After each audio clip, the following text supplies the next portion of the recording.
Heyo guys, let's not pretend that Boruto isn't a popular series. It's of course has a legacy pushing it to these numbers, but at one point I do remember asking Boruto fans how the anime is and they always tell me the same thing. That it's alright, it's whatever. Personal friends, not people online who call this peak, because I don't associate with those people. The people I know only watch it because of course it's a continuation of Naruto. Just how like I'm gonna be there day one for Two Piece once One Piece ends. I don't know what Boruto anime fans think of this show besides the annoying people online that call it peak, because we all know that it can't be peak because just look at this.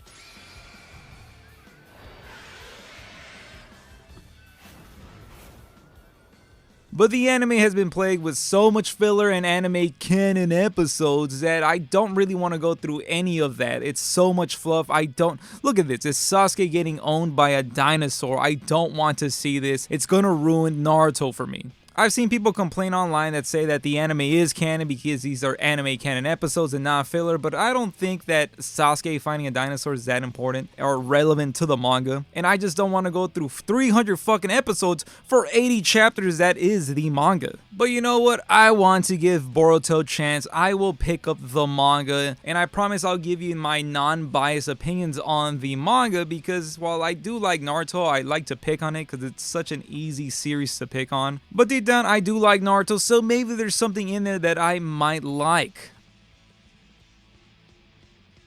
I just really didn't like the final Shinobi War Saga, and maybe this will help retcon all that bullshit that they put in the end, so maybe it might be worth me checking this out. But before we get into Boruto, let's start with a little bit of context, and I might really out myself as a hater here, but Boruto never really sat well with me because it just felt like a cash brag when Naruto ended. Cash grab? What the fuck is cash brag? Let's get into it. Funny enough, the current One Piece fan that I am will complain about this, but back when Naruto was going on, I thought it was too long, and I did not like keeping up with the anime. This was around the time I didn't really watch anime, you know, the only anime I had watched up to that point was DBZ, Pokemon, Naruto, and the sorts, you know. But Naruto was just too long for me at that point. I hated waiting for episodes. It was a drag for me. Years later, I hear that the manga is finally wrapping up, and I think, hey, it might be time to hop back in and finish this up. And then the anime announces that they're doing a whole Itachi side story, and then they put all this other filler, so it was just a whole year of just filler. And I said, fuck all of that, I'm just gonna read the manga. And I'm sure that the Itachi side story anime was really good, and let me know down in the comments if it is, but at the time, I just really wanted to get Naruto over with. Not in the bad way, I just really wanted to get to the ending. And then once I'm finishing up the manga, I hear all this stuff about a sequel being made about his son called Boruto, and just thinking, what a stupid fan-made rumor.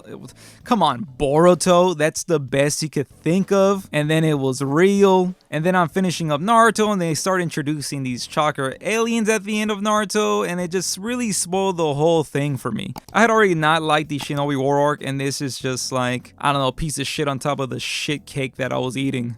But I don't want to complain too much. I finally finished Naruto, and it had its highs and its lows, and while I didn't have fun reading the Shinobi War arc, I just felt great satisfaction finally reaching the end and seeing Naruto become a Hokage and get the respect that he deserves. And now I hear he's getting slighted in Boruto. Like, what the fuck, man? But before I start talking shit, I don't want to be that guy that hates on something along with the internet while not knowing anything, since I don't actually read or watch it. Because you know, sometimes some panels might be taken out of context, but I will do my due diligence and read it and report back. I mean, I was a guy that went into One Piece fully expecting not to get that into it, and what a happy but really expensive mistake that was. But hey man, Boruto can't be that bad. I want to give it a chance. It's a series that has been a punching bag ever since it got announced, because it always comes off to everyone as a cash grab because Naruto is such a successful anime, and it's still making a lot of multiple collabs today, so it begs to ask, why even make a new series when you're still making so much money from the original? So of course the anime and manga is always getting jumped on like an Uzumaki barrage, even though it's still super popular by the numbers. But if we go by the fan reception, and maybe this isn't the best way of going about it because it could be getting reviewed bond, but these scores are low across the board.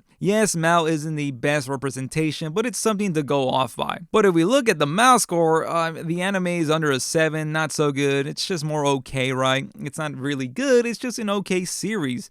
but okay is not good enough to me, especially if you're gonna ruin Naruto's legacy. But if we go online on Twitter, we do see a lot of people love Boruto, there's fans, so it's gotta be some good in there, or at least some entertainment to be found, right? So all there's left to me to do now is just read it, and with the magic of script writing, recording, editing, and the passage of time, I have read all of Boruto up to chapter 83, actually 84 as of this recording, and here are my thoughts. This manga is trying really hard to sell us on I mean Boruto. This might be an annoying recording because I might confuse Boruto with Naruto a lot. But they are trying to really hard sell us on Boruto here. Like really hard with this whole, this is my story, blah blah blah. Yes, Naruto's my dad and he's a Hokage, the strongest guy, but this is my story, blah blah blah. I'm sorry guys, I'll stop. I don't know why this bugged me, but it's such a bratty way to start this manga. And of course it isn't the start, because the manga starts with the tease of an older Boruto and this mysterious character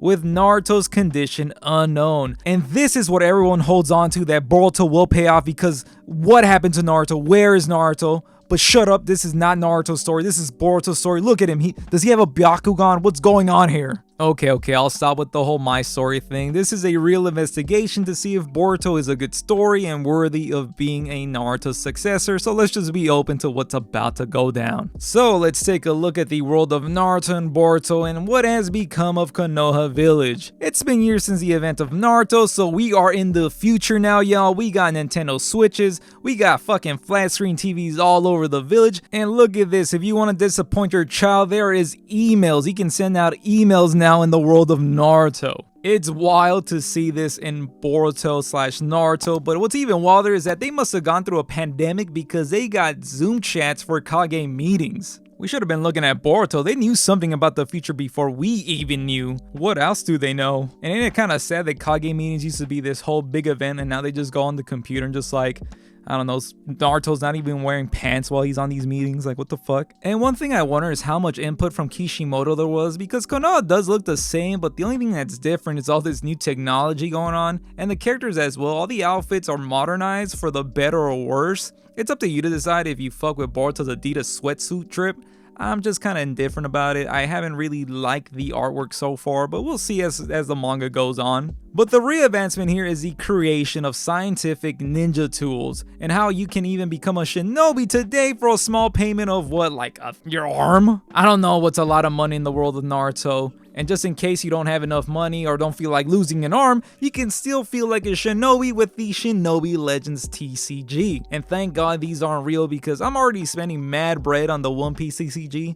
I don't need to be spending any more money. But at least in the early parts of the manga, they've done a decent job, at least in my opinion, of keeping the village feeling alive, and the characters are always up to something, even if we don't know what they're exactly doing, because they're always just, they don't actually show what the characters are doing half the time. We at least get to see the boys at least playing with video games, getting into trading card games, and seeing the girls just looking at them and being like, what are these stupid boys up to? We even get to see Sakura go get flowers because, you know, Sasuke's coming back to town. We see Inu has a flower shop. I like those little details because it helps us know that the characters that we grew up with have their day-to-days and are just living a nice peaceful life after the events of the last series, at least for now. And while I've already brought up some characters up, I'm not ready to talk about the characters just yet, so let's move on to the story and how is the progression, and here I'm gonna talk about my issue with it. I really did not want to make this into a very negative video. It's not going to be all the way negative, but I have a lot of issues with Boruto. My main issue is the progression and how fast it goes, how fast the pacing is, and maybe a lot of people are gonna say, maybe you should watch the anime.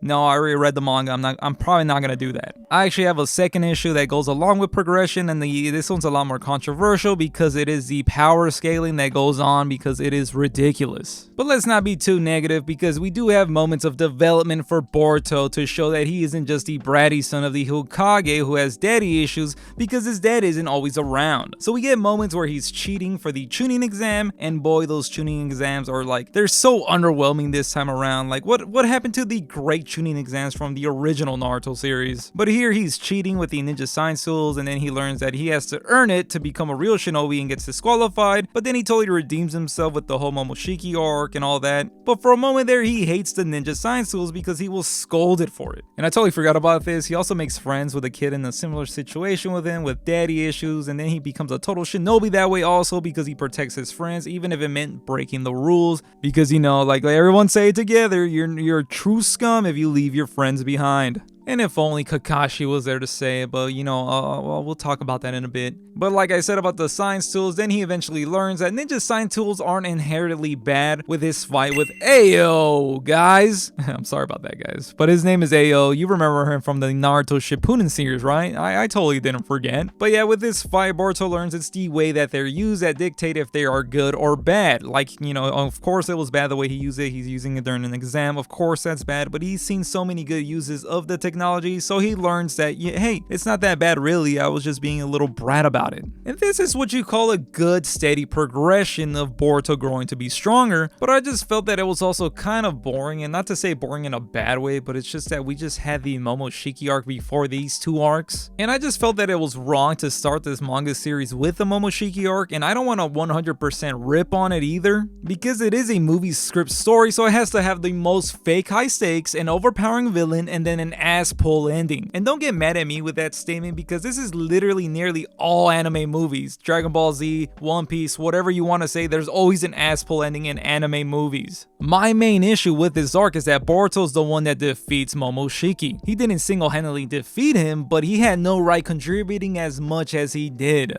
Because at no point during the beginning of the manga did they ever point out that Boruto was this talented ninja or that he was a prodigy. I mean, he doesn't even show any like great chakra control or having this vast amount of chakra at his disposal or even having the Byakugan. Even though we got to see it in the tease in the first panel, but there was no point that he used Byakugan at all during the first part of the manga. And then we get the literal passing of the torch when Naruto gives Boruto a spirit bomb sized Rasengan to land the final blow on Momoshiki. But this isn't a clean victory, as it quickly becomes Boruto's nightmare as he gets cursed with a mark. And of course in the beginning we don't know what this curse mark is, but Boruto can still see Momoshiki, and Momoshiki tells him of the future where these blue eyes will destroy everything in his life. And here's like the first big major setup of what's to come, and I guess that's all Boruto is, it's just waiting for something good to come, right guys? So the manga really starts out with the highest of stakes with a fucking Ōtsutsuki coming in and becoming the most immediate threat that has to be addressed, and then throughout the whole manga apparently. And then it looks like the anime actually handled this a lot better because they actually work up to this arc, but even if you work up to it, I just don't see how a pre-time skip Boruto can still be a contributor to this. It just doesn't make any sense to me.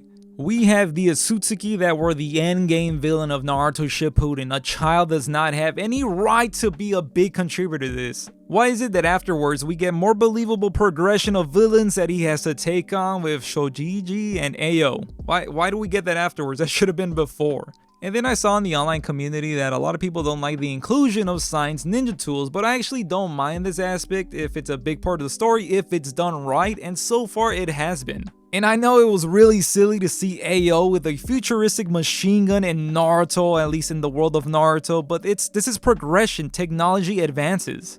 But then we enter Kawaki, the mysterious character from the first page of the manga.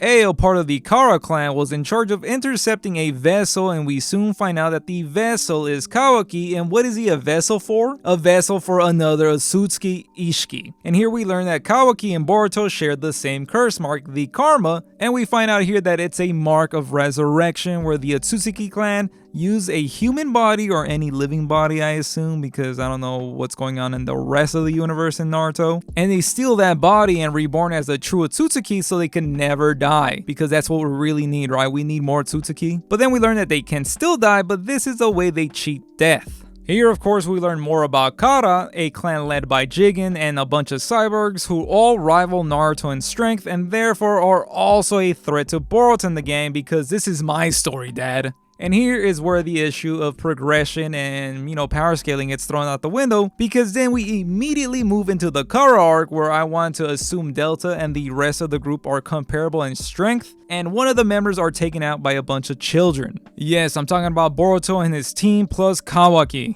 Oh yeah, I totally forgot. Kawaki joins Boruto. They're being raised together by Naruto, because Naruto just feels bad that this kid has gone through so much because he's being used by this whole Kara clan. So, there's a soft spot there. And Kawaki really appreciates Naruto, so he's joining along and he's growing, he's going to be brothers with Boruto. And I know that you guys are gonna argue in the comments, please do comment, don't forget about commenting, that Boruto and his team found a way to beat this guy, what was his name, Boro? But Delta fought almost equally to Naruto. You can argue that Naruto did have the upper hand through most of the fight, but a Cyborg still fought on par with a peak Naruto. She does obviously get defeated, but then we immediately see that there are copies of her, and I immediately shuddered of the direction this is going. And I really don't mind cyborgs. We kind of got a hint of that in Naruto. We did get some crazy abilities and augmented humans by, Orochimaru's experiments, and it's not the same, but almost similar, same but different. And I know the big thing they are trying to push in Boruto is science, so with AO, it was A-okay with me because he wasn't massively overpowered. He was just something new, a new type of shinobi that they would just have to adjust to. But now we are starting to get into territory of broken abilities, and it's making these fights lose the heart of what made Naruto great. It was really cool to see Sasuke do everything in his power to stop Naruto from doing hand signs and creating multi-clones. That was an actual effort, and it showed the heat of battle. But here it's just, I will suck up your Rasengan, I will suck up your fire jutsu. That sounds really wrong, but it's just nullifying ninjutsu and just making it useless. And I'm about to get a lot of flack for this, but holy shit, is the Rasengan fucking lame here. Yes, they introduced the disappear Rasengan, which again is some bullshit, because seriously, Boruto, who seems so incompetent, is able to create a new jutsu while trying to learn the jutsu? Fuck off. But then Naruto just gets stuck doing the same super Rasengans and then even bigger Rasengans throughout the whole manga. Like what happened to the cool Rasen Shuriken and all the other variants. But then it doesn't really matter when it becomes such a useless attack, since the bad guys can just absorb it until the end of the battle, because of course the Rasengan is the finishing move, because how else are they gonna finish these bad guys? But wait, they've already done 20 Rasengans, but then again, Naruto can get away with that. But I guess chakra fatigue for everyone else isn't a thing anymore, unless you're Chikamaru and Sasuke, and Lord forbid you use Amaterasu because you just run out of chakra, and then the move has become utterly useless in Boruto because everyone can absorb it. I had to let that all out.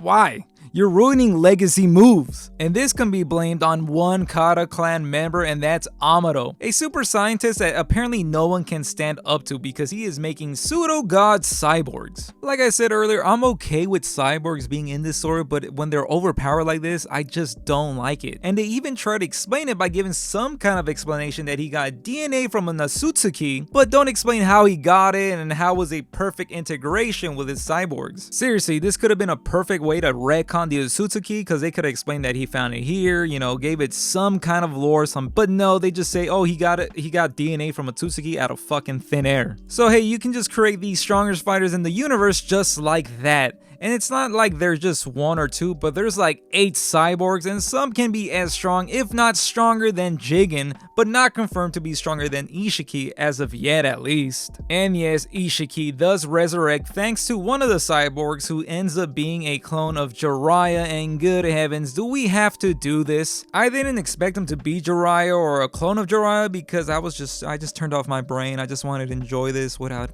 thinking too much about it, because I thought it was really interesting to see Koji Kashin use toads, because no one else uses summoning jutsus anymore, and here we can see how effective it still is. It looks like Amado was never on Jigen's side because he does not want to destroy the world, so he waited until the right time to attack and make this Jiraiya clone take him on. Because here we finally find out the only way to defeat Jigen, who was actually Isshiki controlling this random monk's body, his weakness was fire. I don't want to complain too much about this. I guess real fire can't be absorbed, but of course fire jutsu can be absorbed, so that's how they get around this. But it just kind of hurt to see that both Naruto and Sasuke couldn't do anything against Jigen, but real fire was the one to take him out. And since Amado is now a traitor, he goes to Konoha village to find some kind of safe haven because he can give them all the information about Jigen and the Kara clan and the Ōtsutsuki. But yes, this forces Isshiki to resurrect using Jigen's body, even though it was not a compatible vessel, so he has very little time, so he really needs Kawaki right here, right now, because if an Ōtsutsuki resurrects, the karma just gets erased on any possible vessel. and then he knows exactly where Kawaki is and just like teleports straight to him. And thanks to this panic, Jiraiya's clone gets to escape, and we never get to see him again so far. And I just don't understand how Amuro got to make a clone when Kabuto couldn't even reanimate him. This is the problem with Amuro, man. Nothing is explained. He just makes things pop up out of thin air. We do get an explanation for Isshiki and how he survived so long, but it's still so stupid and underdeveloped. It's all part of the, the whole Kaguya stuff. Apparently, like hundreds of years ago, he survived the whole falling out with Kaguya, and he finds Jigen. But how did Jigen survive so long as a walking puppet for Isshiki? Like seriously, he's still a human body. How can it survive for like maybe 1,000 years? And it really took Isshiki this long to find a vessel? What did he do during all that time? And then we're led to believe that Boruto just happens to be a perfect vessel for Momoshiki? Like I said earlier, so far Boruto hasn't been shown to be that special. He can't even make more than 5 clones. Like, what's going on here? How was he already a perfect vessel, but it took Isshiki like almost 1,000 years to find Kawaki? But let's move on. Isshiki is apparently the strongest Ōtsutsuki yet, and it takes Naruto going nuclear with Baryon mode to defeat him. This really reminded me of Hunter x Hunter. I won't say any more though. And this begs another question. If they know about nuclear fission, why not just make a nuclear bomb? I would honestly love it if the ending of Boruto is just them making a nuclear bomb and just bombing an Ōtsutsuki. That would be awesome. But let's talk about Baryon mode, and while I'm not crazy over his design, his initial reveal is really cool. It reminds me of Snake Man, but it's just not as cool as Six Path Sage mode to me, at least, so it's not my favorite thing about it. Its only saving grace is that it's a nuclear bomb. The Six Path is so cool. Like, I really like that design. I have a shirt with that design on it, and I be Naruto running with it, so I'm a real fan right here. And while it does have the insane ability of being a nuclear bomb, it does have the biggest double-edged sword where Naruto does lose Kurama, and we're led to believe that they're both supposed to die, but they just, they do this little bait and switch right there. Of course, they can't kill Naruto, right? I did see that it was rumored that Naruto was supposed to die here, but I've seen too many conflicting things where what Kishimoto actually said, if he would actually let him die, but why would you let him die? So that didn't go through, but this was still a murder to his character to remove Kurama, man. So what, is he useless now? We have 13-year-olds that aren't even shinobi talking down to the Hokage. Like, what is this? Okay, I don't want to keep talking about this because I have a portion where I talk about the OG Naruto characters. So, well, Isshiki is defeated and that should be it, right? Boruto's over? It's not over, because during the fight, Boruto is there and he gets possessed by Momoshiki, and this leads to Sasuke getting stabbed right in the Rinnegan. So nah, it's not over yet. We still have more Ōtsutsuki to deal with. Yes, I said that plural, and we still have more cyborgs. And here we get formally introduced to Code, because we got to see him earlier in the manga, but they never explained who he was or anything, because they saved the best for last, right? Because he is the strongest cyborg yet, blah blah blah. I hate this. Code is the biggest fraud in the manga because he is set up to be the next biggest threat yet, and he has no feats to show for it besides being told that he is stronger than Jigen, but he has limiters. But as soon as those limiters are removed, he will be a huge threat since Naruto and Sasuke are now nerfed, so this is a big deal. The reason for his strength is that he has a white karma, and what makes this such a powerful karma is that he gains all the power of a karma, but with no downside of losing your body to an Ōtsutsuki. And yet for thousands, hundreds of years, we've never seen a white karma, even though Isshiki was going around looking for vessels. Yeah, okay, I'll buy it. And I'm sorry that I'm just not as optimistic or being positive about this manga, but I'm letting you see my experience with it as I kept reading and reading. This is just exactly how I felt. It just feels like nothing ever really gets explained and we just have to go along with it. But let's get back to Code being the biggest fraud, because he does nothing but just bring even bigger ass pulls to this manga. Because instead of acting his revenge on Konoha Village where he wouldn't have a single threat because he should be the strongest person there, he instead unleashes Ida first to form a team. But 2 people isn't enough for a team, so let's get one more character in there, Ida's little brother Damon. At this point, these characters are just hilarious because how ridiculous they are and serve no purpose to this story. Well, I mean, one does have a purpose because she has one of the most insane abilities that she herself almost has no control of. Besides being able to see everything around the world, past or present, I guess not all the way in the past, she can't be past the day she was born, but I don't know how that power could do that if she was a cyborg and she was given this power, but whatever. Also, she can control this with no drawbacks. She has another ability also of being able to charm everyone but Ōtsutsuki's and her family, and for some reason Sarada and Sumire. I haven't spoken much about Sumire, she's just like a little scientist girl. I don't know, she has not been important at all in the manga. But yeah, her ability to charm just makes it so that everyone in the world can fall in love with her and they can't attack her because they're so in love with her because it's just her ability. It's a completely passive ability with also no drawbacks. And then she has omnipotism, that is the most godlike and broken ability yet, and she also doesn't have control over it. I love these new powers. I love how everyone has a broken ability that they just don't know how to control. It's so nice to see them work really hard in this series. This power lets her override everyone's memory, and it's very important to the time skip. So if you want to skip that part of the video, I will put a timestamp, but that's a little bit ahead of the video. I'm getting ahead of myself right now. And now we have her little brother Damon, who has a counter ability, so he can redirect any sense of killing intent. You don't even have to attack him, just the thought of doing anything to him. That goes right back to the person trying to harm him. Really broken, right? It makes sense for a child that may seem defenseless without it, right? But no, wait. Code gets his limiters removed, it's a whole thing, and should be the strongest person in the world now, right? But no. First, he can't strike down Ada because he has been enchanted by her, and while Damon does have that really broken ability, he doesn't actually really need it because he's actually stronger than Code, making him now the strongest person in the verse. This just really feels like the Android saga in Dragon Ball Z, but at least in Dragon Ball Z, we knew about Dr. Gero and the Red Ribbon since Dragon Ball, and he had been researching his whole life to get revenge on Goku for defeating him back then. So we have some kind of backstory, and he had time to get ready to do all this. So who the fuck is Amuro, and why is he so broken and so cracked at making these android cyborgs in Naruto? Like, it just doesn't make any sense.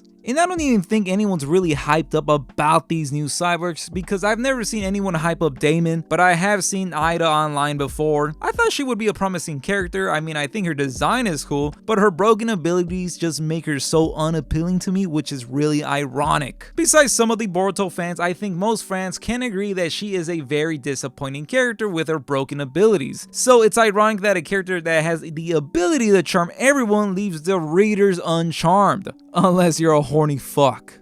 So far, her character is just supposed to be a beautiful girl with absolutely no motives. Okay, actually, she has a motive, and it's to make Kawaki fall in love with her, since she can't trust anyone falling in love with her because of her ability. But since Kawaki is technically an Ōtsutsuki still, he can't fall in love with her or get enchanted by her, so she has to like make him fall in love with her. And what she wants most in this world is true love.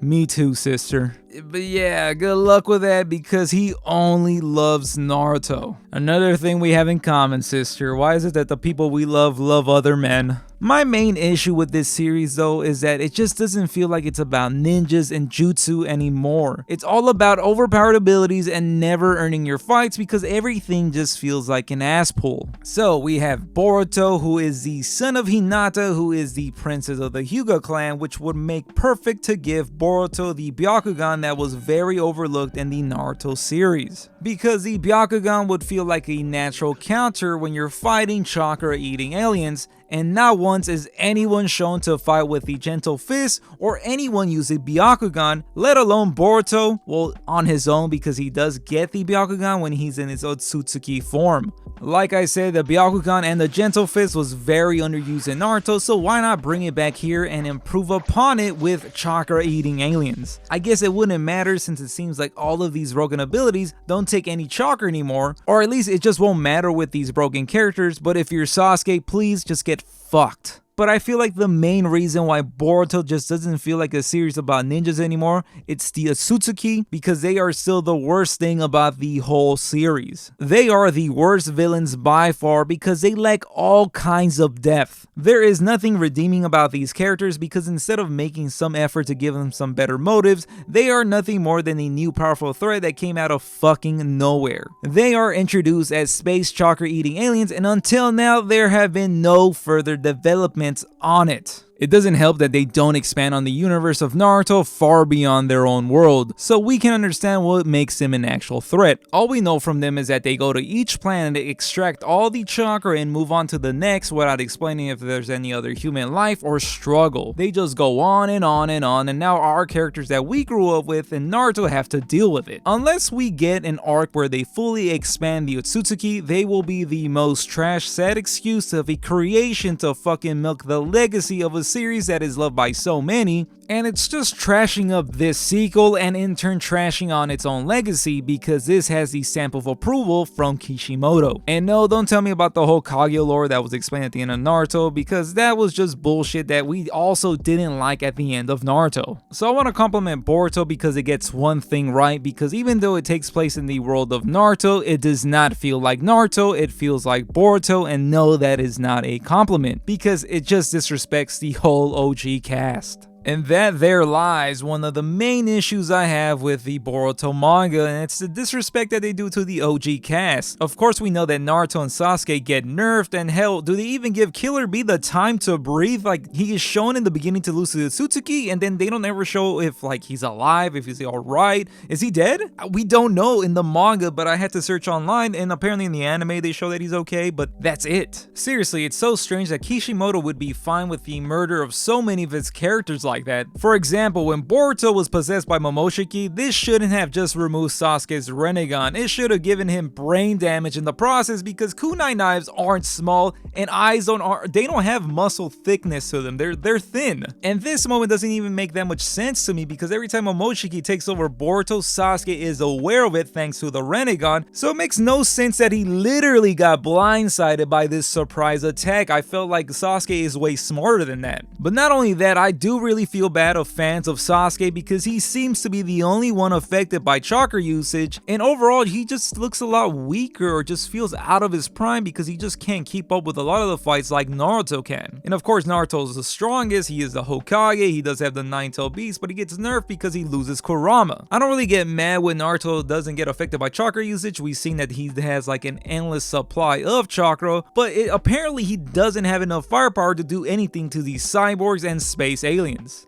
It's not like we have never seen Naruto with amazing feats in his previous series at all, but then now we find out that he had access to nuclear fission, and maybe there could have been a workaround where he doesn't lose Kurama, like he could have probably trained with this, but I guess not, because this is not his story. Yet I will still say that Naruto and Sasuke still steal the show here because they have the best moments. I can't say that about the rest of the cast, because there are so many characters that just don't do anything, show up, or help. Like, where is Kakashi? In the whole manga, he has not had one panel of showtime. Like, come on, he was the previous Hokage, I'm sure he has some input, I know he can still help. Where is he? And speaking about Hokages, where is Tsunade? She was the previous Hokage, and she could definitely help. And don't come in here saying that Tsunade is too old to help, because the third Hokage was still Hokage like deep into his like what 90s? He held his own against Orochimaru, and speaking of, like, why doesn't he show up to help? He's like one of the smartest shinobi out there, and they mention, I mean, he has like a son somehow, and yet he's not there to help and protect him? Like, where is everybody? Anyone else that's more capable than Shikamaru? And I like Shikamaru, but there's seriously no one else that can help? Not to mention that Shikamaru is heavily penalized for chakra usage, because he could barely even use a shadow possession jutsu. Everyone has just become so overly dependent on just Naruto and Sasuke. Even Sakura doesn't help, and she was part of Team 7. She was there to defeat the Kaguya. It's insane when Shikamaru and Inu are the most capable shinobi after all the events of Naruto. It's insane.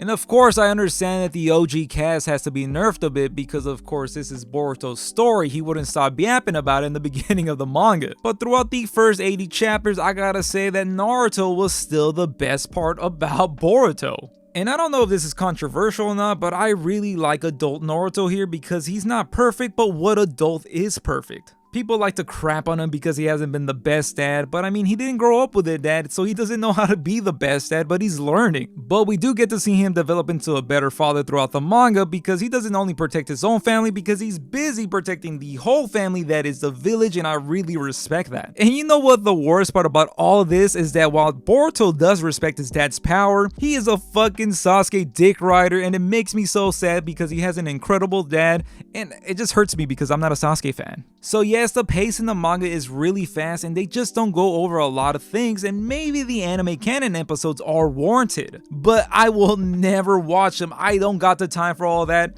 If the end product is still the same, I don't need useless developments. But Boruto anime fans, please let me know down in the comments if I'm wrong. What if some of the things are different from the manga? But if the anime and manga are beat for beat, I don't really need to watch the anime. The manga will be enough for now. Okay. I said I did not want to make this such a negative video, but I just ended up going on and on and on with all the issues that the manga's got going on. At least in my opinion, but I just can't sit here and not acknowledge it. The only positives I really liked about the manga would be whatever happened after the Momoshiki arc, where Boruto's helping the son of Daimyo become like a shinobi and then he has to save him, and the whole arc involving Ao. But ever since the start of the Kara clan, the manga has just been a mess and hasn't proved to me that it should be going on and that the Ōtsutsuki deserve to come in at the end of Naruto and ruin the finale. At least in my opinion, but, and a big but as the fans love to cry out, wait for the time skip. So I am all caught up, and how is the time skip? Well, I can't really comment on it too much because it just started, but I can talk about the lead up to it, and I don't want to really go into too much detail. This is already such a long video, and if I go into detail, it's just gonna get so much longer.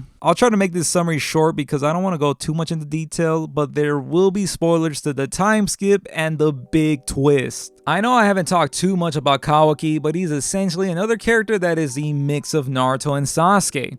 No one trusts him because he was the vessel of the enemy, but he's just a victim. And Naruto wants to protect him, so he keeps him in his custody, and he starts out hating his cohabitation with Naruto and his family, but ends up really respecting and loving Naruto as a father figure. And Kawaki is always having a power struggle because he really wants to get powerful to protect Naruto. And since he grew up in such a messed up life, I guess that he is quick to make the tough decision, like killing Boruto because Momoshiki is a threat to Naruto's life. And I know that feels like a huge jump, but let's not forget that Boruto stabbed Sasuke's Rinnegan out because he was possessed by Momoshiki. However, this is still a tough choice for Kawaki because he also does see Boruto as a brother. But there seems to be no solution of saving Boruto and destroying Momoshiki. So he has to kill him even if it means betraying Naruto. So Kawaki actually goes through with it, but of course with Boruto's consent. This was actually a big moment for Boruto because he understands the threat and accepts his fate of dying if it means not hurting his loved ones. However, of course Momoshiki won't let that happen. Boruto does die, but comes back after his body is fully Ōtsutsuki'd. They give some convoluted explanation about how 15% or so is corrupted, so Momoshiki can't take over an incomplete vessel. So he claims and immediately turns around and says, well actually I can still take over your body, it just won't be an Ōtsutsuki resurrection. So I guess just imagine a possessed Boruto. And somehow Kawaki can still see Momoshiki and decides that this won't ever end until Boruto dies. But he wants to tell Naruto before he does it because he kind of wants forgiveness before he does the act. I guess he thought he would get his blessing. I mean, Naruto did say he would make the tough choice with Boruto if it led to that, but he says he won't allow it because it is his son and it's different when you already seen your son die before. So Kawaki sends Naruto and Hinata to the Shadow Realm and becomes public enemy number 1 because what has he done with Naruto? And now he's trying to kill the Hokage's son. What's going on with the youth? So what is Kawaki to do now? Well, remember Ida's omnipotism? Well, she sees Kawaki crying about how he doesn't want to kill Boruto because he does see him as a brother, but he loves Naruto more. So he wishes that Boruto was not Naruto's son because this would make it much easier, and since Ida's in love with Kawaki, she would do anything for him. So Ida uses an ability that she doesn't even know she has and changes everyone's mind and makes it so Kawaki is Boruto and vice versa, so now it's Boruto that is public enemy number 1. So now Boruto has to escape because no one will let the murderer of Naruto get away. Oh yeah, did I forget to mention that Kawaki makes it so that they believe that Boruto as Kawaki kills Naruto? I guess there's no body, so there's no way of proving that he didn't. And that is how we reach the climax of Boruto Next Generation. Boruto has lost everything as Momoshiki had predicted, and he thinks he will take over after that, right? Because Boruto should have lost all will to live after everything that has happened to him, right? It just seems like the most logical thing. It's not like he's the main character, but wait a second, this is his story. Of course Boruto doesn't, and it really makes me question Momoshiki because he could kind of see into the future, right? But he couldn't see that Boruto won't won't give up after all of this? Like, he could have just kept looking into this future 5 more minutes just to see that he wouldn't give up. And for some reason, once again, Sadara and Sumire are not affected by this. I don't know, they haven't explained yet. But of course these two are not strong enough to help Boruto, so here comes Sasuke to help him, but of course he's also affected by Ada's ability.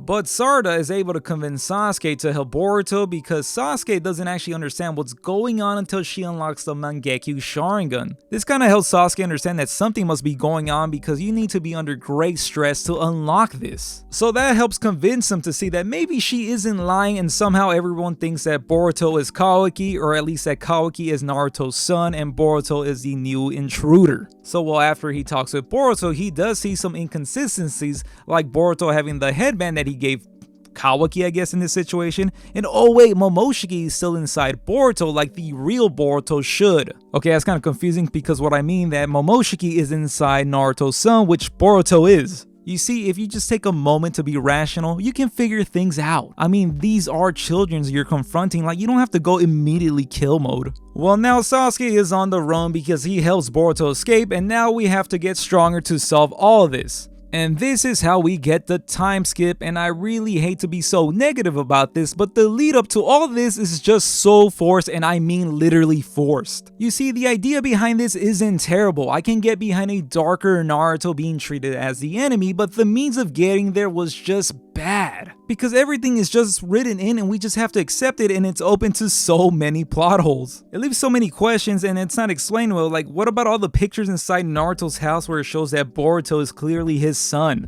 Like, did we forget there's technology and computers, so that probably means there's social medias and pictures of Boruto online that clearly show that he's Naruto's son, and not to mention he also looks like Naruto. And there was also a portion where he's on TV as a celebrity because Boruto defeated Momoshiki. But let's just assume that they see Boruto as Kawaki because that's the only way this makes any sense. And I have read the 4 recent chapters of Boruto Two Blue Vortex, and like I said, I can't say too much because it just started. And I will be in the minority to say that I like Boruto's time skip design. I also think that Sarada's is good too. The rest are whatever to me, but that's like the least important thing, right? How's the story? Still a lot of no explanations to be had, and for some reason 3 years later, Sarada is still trying to convince everyone that they're wrong about Boruto. I feel like she could have been more helpful doing something else, and instead she's just wasting her time. And I also overlooked that in Next Generations, Code has access to a Tentail that Isshiki was saving since he needs the Tentail to eat Boruto so it could become a chakra tree to make a chakra fruit. And somehow Code was able to divide the Tentails and make a humanoid army, but more like fodder, and then decides to attack Konoha to get Boruto to come out of hiding. And that works, and we see Boruto arrive on the scene, and he's apparently now stronger than Code. We get to see that Boruto actually scarred Code, and now Code is missing an eye. And again, what is up with the power scaling here? It's ridiculous.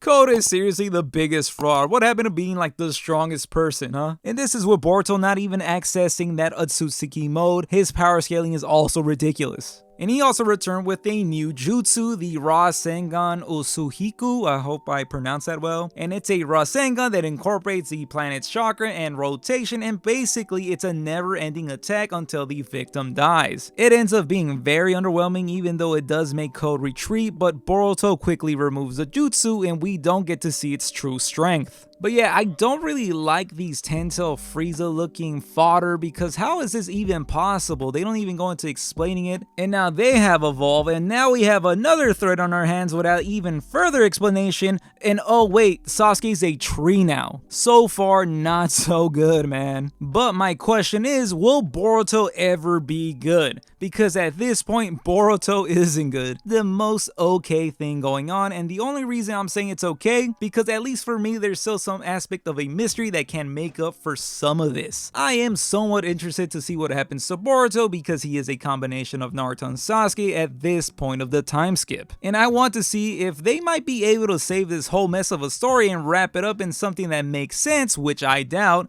And because I want to see if they can find a way to redeem both Naruto and Sasuke mainly. But they made Sasuke a tree.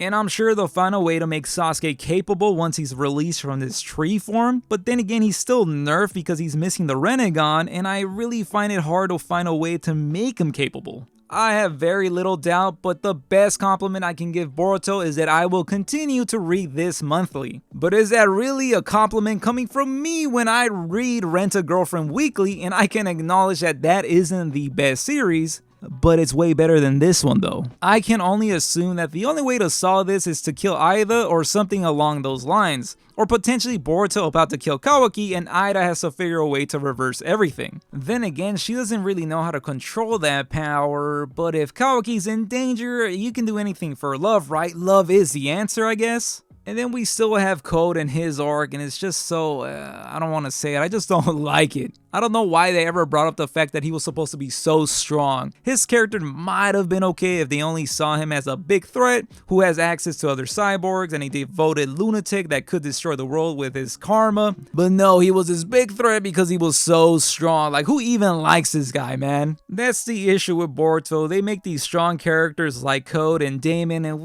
I just feel like we don't care about them. And now they just introduce a new villain that's supposed to be even stronger, I suppose, and we just don't care because there's no lore, there's nothing hyping them up. It's just, here they are, they're super strong. In Naruto, every villain had a purpose, and I just don't see the purpose with these villains so far. Okay, I need to stop because I'm almost talking myself out of thinking there's any way to save this, but I will let them attempt to get their heads out their asses and potentially give us something that maybe redeem it. I don't even believe it. I can't think of any movie or series that can go from giving us a lackluster ride for most of its story and giving us some kind of redeeming ending, but let's see what happens. Even though I think Rent a Girlfriend's about to give us that. And I don't know why I'm gonna give this a score, but I want to give Boruto the most undeserving 6 out of 10. Hey, Mal was kind of right.